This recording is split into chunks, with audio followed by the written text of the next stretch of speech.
Very good morning to everyone. Today we are going to discuss about the topic of building blocks of algorithms in Python. Under this building blocks of algorithm, we are going to discuss about statements, state, control flow, and functions. So first about the statements. A statement is a single action in a computer, and then in the computer statements, it might include the following actions. That is input data formation given to the program, and then it process the data based upon the operation which you are getting as an input, so that we will be getting the processed result as an output. And then state and control flow. State is it is a transition from one process to another process, that is said to be a state.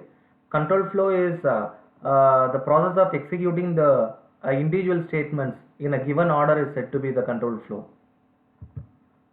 So the control flow can be traced. We have three ways over the control flow, that is sequence, selection, and then iteration.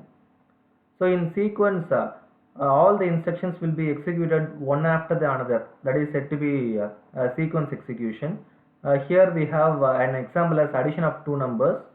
So first we need to start and then we need to get the values of a and b from the user, and then we need to perform an addition. C is equal to a plus b. The calculated result will be stored in variable c. Finally we need to display the result which is present in c. We need to stop the algorithm.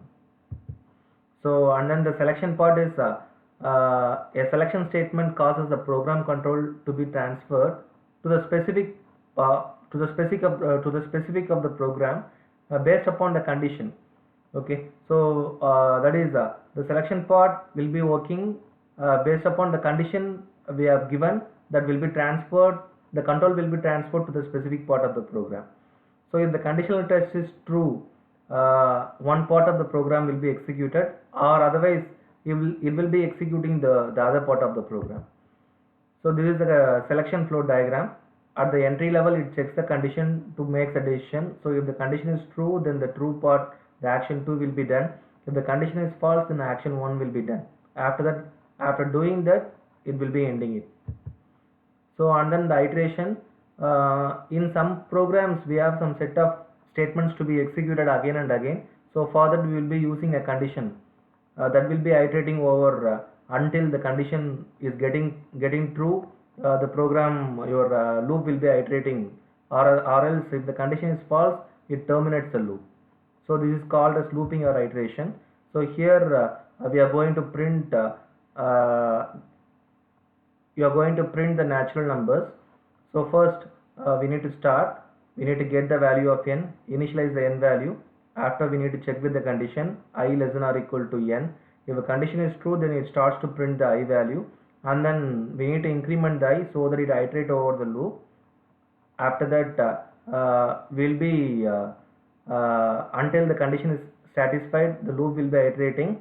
So when the condition is failed, your loop will be getting stopped, and then we need to stop the process. So next, the function is a subprogram which consists of the block of code, that is a set of instruction which will be performing some particular task. For complex problem, we will be dividing the task into a simpler one. So functions, the benefit of function is reduction of code reuse, and then better readability, information hiding, easy to debug and test, improved maintainability. So here we show the example of the functions, how to add two numbers.